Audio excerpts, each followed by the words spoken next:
With me today is Rebranding Nadiri, and he's one of the young African leaders invited by President Obama to the US in 2014 in the framework of the Mandela Washington Fellowship.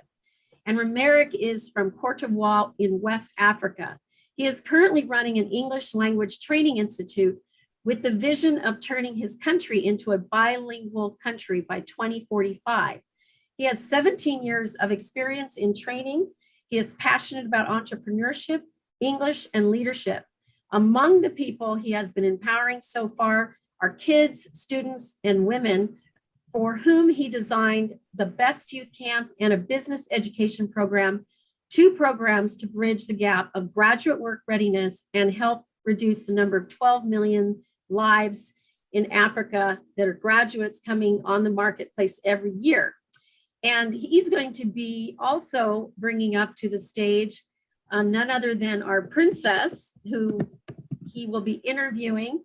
And Princess Wakigo, you can say a quick hello here. Hello, everyone. Good evening. Hello there. Good morning. Hello. So great to have you. So great It's to my have pleasure. Thank you. you. And so we have Princess Wakigo Ibrahim Pam. She's founder and chairperson, Expat Professional and Business Women's Network International, and the author of IYAUWO Expat Pro. And she had a comment by one of her readers that is really salient, a very interesting memoir of a courageous woman, Princess Wakigo Ibrahim Pam. It's one thing to have a dream, but it takes tenacity to actually actualize them. I celebrate you. I can't put the book down. Today, these two are going to be covering empowering women around the globe. Welcome, both of you. Thank you so very much, Bettina. Thank you so very much. Thank you.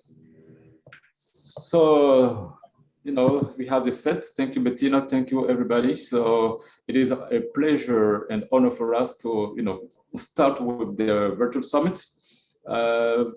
Princess Kigo has a presentation. So we'll just start with the presentation, and when you finish, I will just ask you some questions just to talk about the financial independence of mainly women, but everybody in general. So when you're ready. Good morning, everyone, again. And I'm here to talk about empowerment and of women. Like I've been introduced, my name is Princess Wakigo Ibrahim Pam, and I'm here to talk about taking action and being empowered. So my presentations is titled Take Action and Be Empowered. Why did I take that topic? I've been mentoring and coaching women for the past, let me say, half of my adult year, but more particularly in the last 15 years of my diplomatic life. Having been the wife of a diplomat, I've had the opportunity to know what it is like to give up my career and to give up my financial independence. So I've been on the two sides of the table where I've been financially independent, and now I am financially dependent on my spouse. So, and I know the pitfall, especially for a woman who is not financially empowered. When you're financially empowered, you have a voice on the table. When you're financially empowered, you can control the direction of your life. If you're financially empowered, then you can be an influencer in your family, in your community, and those whom you will come in contact with. So that is why it's very essential, apart from being a woman, that any human being should be financially empowered or financially independent to make life worthwhile for themselves and those around them. So Antoine de Saint-Exupéry said, a goal without a plan is just a wish. When we say, if you have a good intention, if you don't translate it to good deed, it just remains an intention. Nobody is aware of it, and it's not beneficial either to you or to the people you have the good intention. Exactly what it means for a woman who is hoping to be financially independent and does not take the step to achieving that financial independence is just a wish. So for you to be financially independent as a woman and as a human being in particular, you have to take action. And that is why the title is saying, take action and be empowered.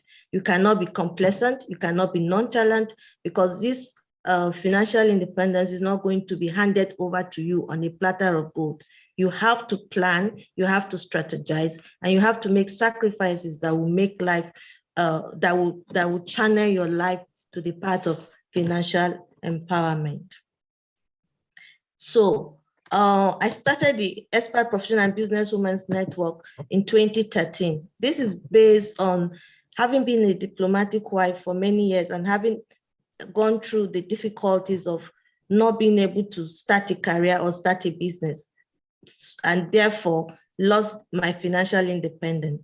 So we came together as a group of very educated and sometimes not very educated women, but they have vision and they had the intention to pursue their career or start a business to enhance their lives and the lives of their family members.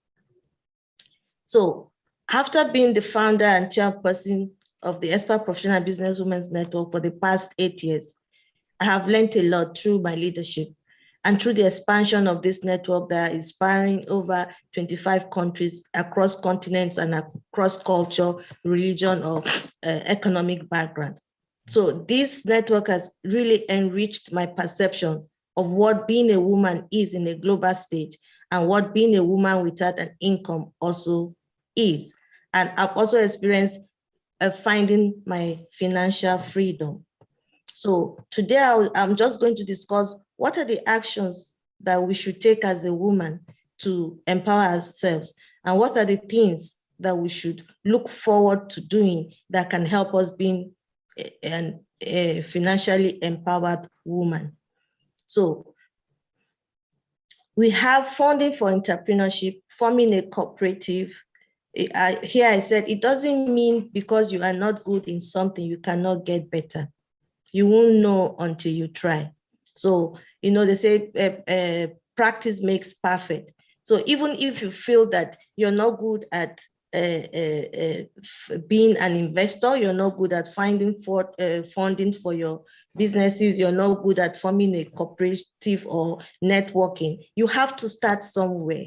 There must be a starting point for you. And that's what I want to share with you today. You will not know until you try. My dad used to say to me, try and try and try until you succeed. You never give up on your dreams, and you never give up on your goals. It will not come to you on a platter of gold, but you need to work towards them. So I've highlighted 5 steps to financial empowerment.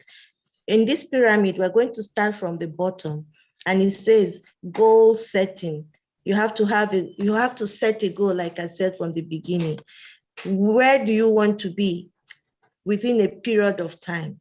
What are your goals? You want to be financially empowered? You want to be dependent on somebody? Where do you want to go? Do you want to improve your academic status? Do you want to improve your family status? What is it that you're looking for? You have to identify the goal for you to be able to strategize to get to your goal. And after defining your goal, you have to have a positive mindset, because I can assure you, getting to your goals, there are lots of hurdles you have to pass. There are a lot of hindrances you have to maneuver. There are so many variables you have to put into consideration that will either prevent you from getting to your goal or will propel you to getting to your goal. So if you're planning to be financially empowered, you must have a strategic way of going about being financially empowered, and you must have a goal. Within 5 years, I want to be so.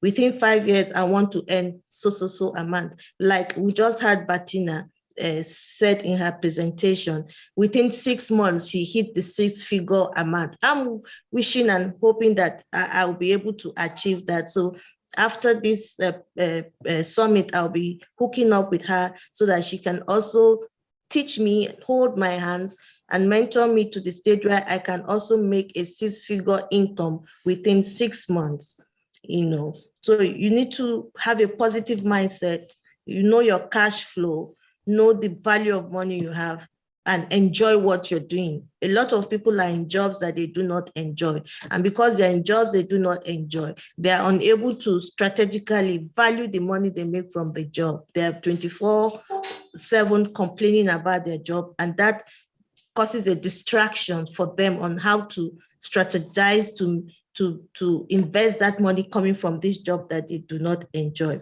The next part in the pyramid is estate, to have estate plans, personal insurance, emergency fund. Then thirdly, you pay off your bad debts. A lot of us are indebted, especially in Western community where everything is done on credit card.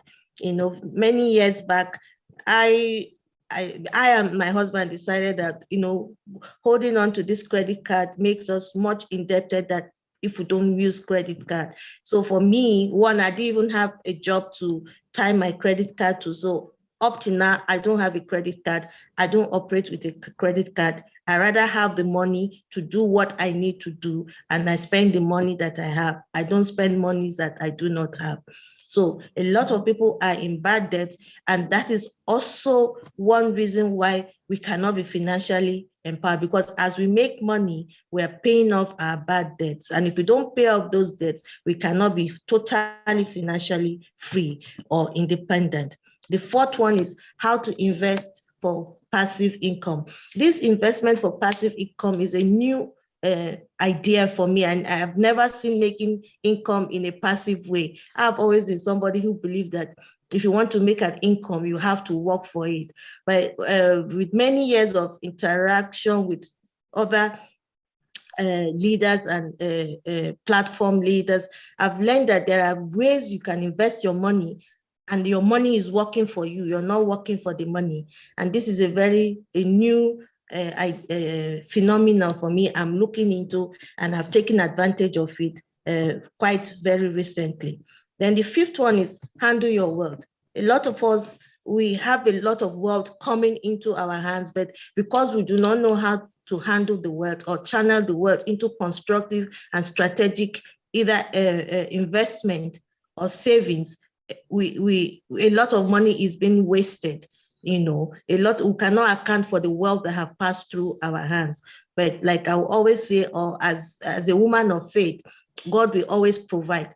And that is always the saying of people who know that they can do better, but they rely that God will make up for their lapses. So I think when God provides, it's also our responsibility to be accountable to handle those wealth in a very godly and constructive manner.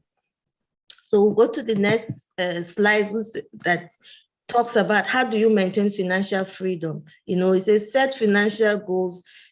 This is almost like giving you step by step of how you can change your paradigm, your mindset when you're handling your finances, what you should think about before even the money comes into your hands. Because if you don't have these steps in your head, the money comes in and you're not prepared. The money comes in, you don't know what to do with them. So set your financial goals and prioritize.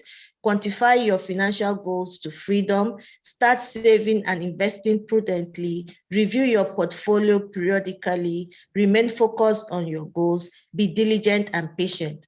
I want to talk a little bit more about being diligent and patient. The society is in such a hurry to make money now that people are not really patient to wait out their investment. They want a quick return. And so a lot of people go into bad investment, or a lot of people harvest their investment when they are not matured enough to give them the kind of turnover they're looking for. So for you to be in a very good position of financial freedom, you must learn to be diligent and you must learn to be patient with your investment so that at the end of the day, you get a good turnover for what you have invested. Let me go to the next slide. So what are the 5 major barriers for women, especially women entrepreneurs, for gaining financial freedom? Just being a mother is a huge hindrance. for those of us that are mothers, you know, I'm a mother of 5. I know the struggle I have to juggle being a mother and being a career woman or being a business woman. And because of being a mother of the house, even the monies we make, we first and foremost put it into the home before we think about investment or savings. As a mother, your first instinct is to ensure that your home, there's food on the table, there's clothes on the back of your children, that the house is well kept. So whatever money comes in, at the first instant, you're not thinking about investment. Neither are you thinking of saving. Even when we save, we still dip our hands into our savings to maintain our home. That is one major barrier to women entrepreneurs. I've had women who have started businesses over and over, but those businesses are run down because they use both the capital and the profit from the business to maintain their various homes.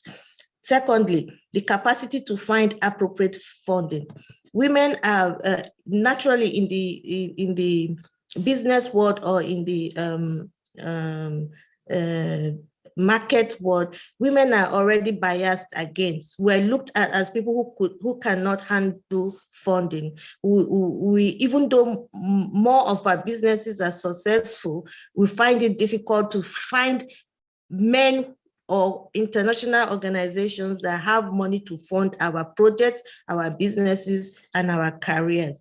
Then when you come to the monetary system of the world, the bullish attitude of men in the field, you know, the sexism drives a lot of women away. They're always overwhelmed, or they're intimidated, or they're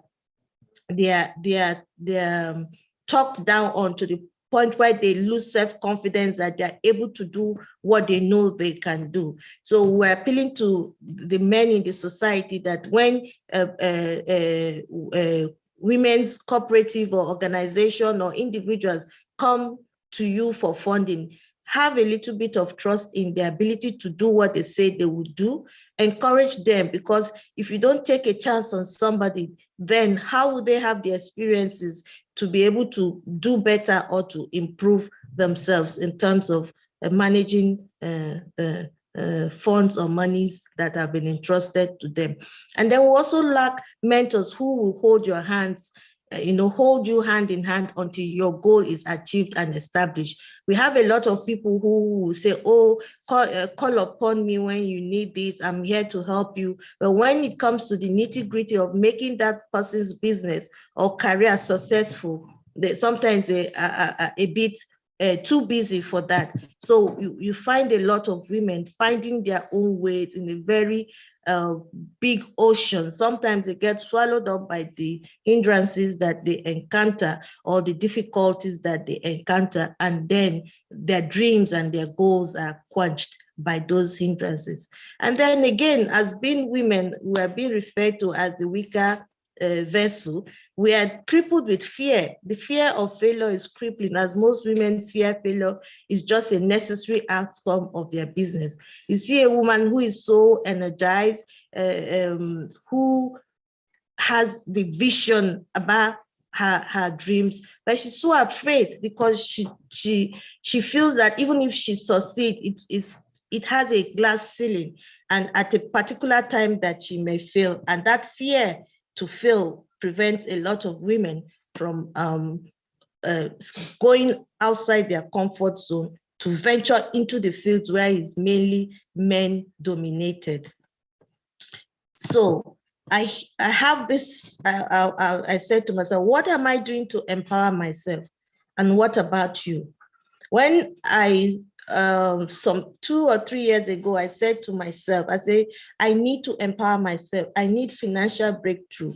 How am I going to position myself to be able to be financially independent, or to be able to make an income? Because sometimes you make an income and you're not financially independent. You just make an income paycheck to paycheck.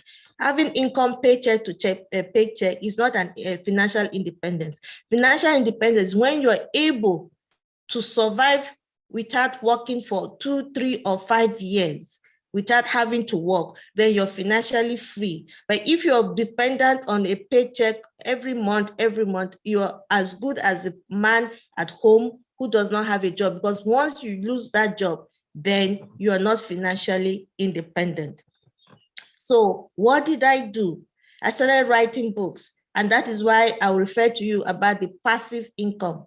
I realized that if I write a book and I put it up on Amazon, I don't need to worry how much I make, because the reason for my writing my book is not solely because of making an income, it's a legacy.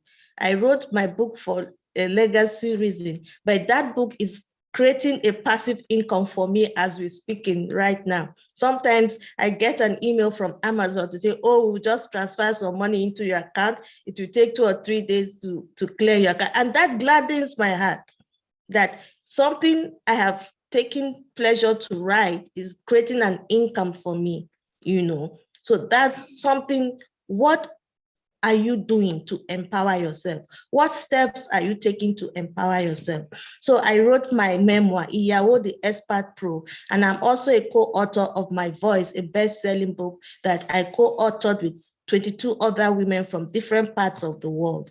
These are books that are giving me passive income, you know. And then after I met Bettina, and Bettina would say, your voice, my voice is my money maker. And I've been speaking in a lot of conferences free of charge, you know. And I soon get paid for speaking engagement, you know. And that was so refreshing for me that now I can go and speak and I get an honorarium for speaking. That I didn't think about that, because I was brought up with that philanthropic nature to do things for free. Money has never been a driving force for me in my life. So getting to this stage where I see those things I do for free, I can also earn an income on them, is so soothing and it's so satisfying. And I started a cooperative seeking for funding. It's called AfricWed, African Women Entrepreneurs in Diaspora.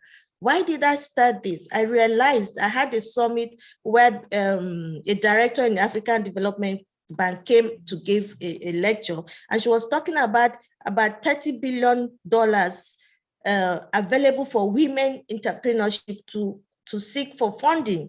And I said, here we are struggling to get funding. So I formed this cooperative for women, Black women in diaspora, so that we'll come together and approach this international organization for funding for our various projects back home in Africa, you know. And I have a consultancy that enables me work for international organization called the EPBW Consultants International, you know, and I developed a project called Spouse to Spouse Empowerment Project to help family financial stability. That is, the working spouse empowers the trailing spouse, where a husband or a wife can invest into the other spouse so that the family financial stability will be well taken care of. I'm also a speech therapist. So occasionally I'm being called upon to nurture and to take care of special needs children, adults, and whoever needs my services. I'm also starting a live YouTube channel that will help me project and make income on that.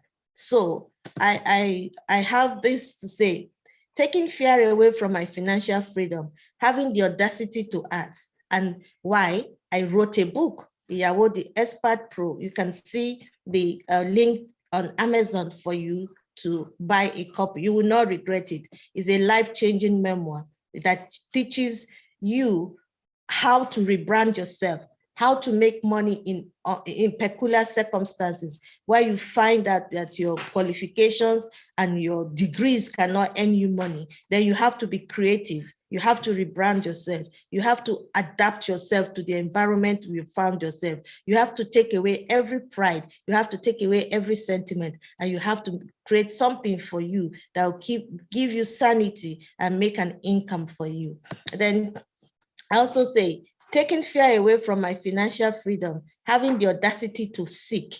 What are you seeking? Matthew 7:7 say, ask and you shall be given, seek and you shall find, knock and the door will open up to you. The same principle goes for seeking financial freedom.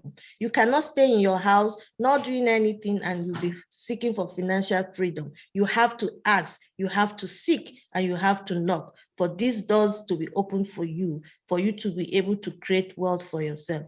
So the audacity to seek brought me to starting a live YouTube channel where I will have interaction with live audience to share my life stories with them. And that will also help in exposing my books. I have 4 other books lined up to be published between now and the end of next year. So taking action and be empowered. Taking fear away from my financial freedom, having the audacity to knock. But far back in 2013, I had the audacity to knock on the doors of other expatriate spouses who were overwhelmed by depression, lack of vision, and overwhelmed by the situation they found themselves. And we started the network, Expat Professional and Business Women's Network.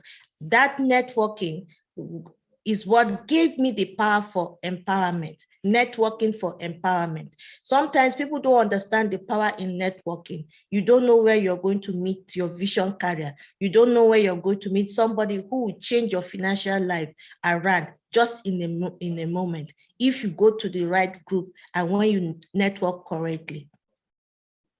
Finally, I was empowered from networking. When I founded the network in 2013, I never knew that 8 years down the line, it will propel me into owning a consultancy now that I work with an international bank, the African Development Bank. Is like a dream come true. And this takes me back to my third slide that talked about diligence and patience. If I had been in a hurry, I wouldn't have matured to the point where I'm a consultant now with the African Development Bank. So taking fear away from my financial freedom, having the audacity to persevere. We must have the audacity to persevere in whatever business venture we go in. Let us not be in a hurry to make money from things that have not matured for harvest. Most times we harvest things that are not yet matured for harvest, and then either we kill it or we do not benefit fully from that seed we have sown. So we must have the audacity to persevere so that we may reap the right amount of profit from our dreams, our goals, and our vision. Lastly, I want to leave this word with everybody here. You know, being financially independent is not just for your own good. You know, my dad used to say, my dad is my mentor, he's my friend, and he's everything I am today.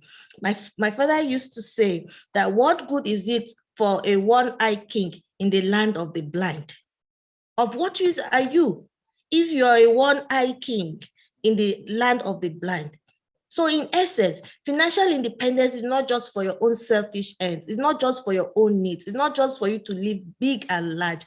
For you to be financially free or independent, it's for you to impact your community. It's for you to create generational wealth, not only for your family, but for those who will come and work with you, or for those who will come for you for funding or for support. So if you have that kind of a vision as a leader, then not only will you be an influencer, but you'll be a creator of wealth for so many families. And in turn, you change your community and you change the world around you. I hope that as we interact with one another, we will be influencers for each other, we will be founders of each other's project, we will not just be looking at for where we make profits for ourselves, but we'll be looking at where the profits will be good for everybody involved. Thank you very much. I hope my presentation has blessed you, and I hope that some principles that I've shared will also go a long way in helping your businesses or your careers in the future. Thank you very much. Thank you very, very, very much, Princess. Thank you for your presentation. I'm blessed to have the opportunity to interview you. As I used to say, I will only ask you one question, and this question can also be addressed to Bettina. So after all this initiative that you have taken, you mentioned action. Taking action is so important. How do you feel to see the lives of people, of those women that have been transformed by your initiative? How do you feel? Can you share?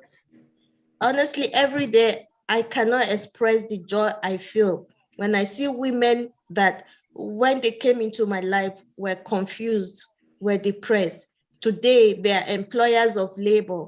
Today, they are bigger than me. Today, they've gone places where I'm still struggling to get. When I see CNN interviewing women that I've mentored and I've set up businesses for, my heart fills with joy. When I see them on BBC, when I see them on newspaper, when I see them getting awards, when I see them moving, creating waves of change in the different communities where they live, honestly, it's worth more than a 6-figure pay for me, because then I know that the job I'm doing is not only changing lives now, it's changing lives of generations to come due to the work I'm doing right now. And so my main job is that I'm changing the paradigm concerning women who are trailing with their husbands, or men who are trailing with their wives on the international stage, because we have been, I don't want to use the word marginalized, because there's no word,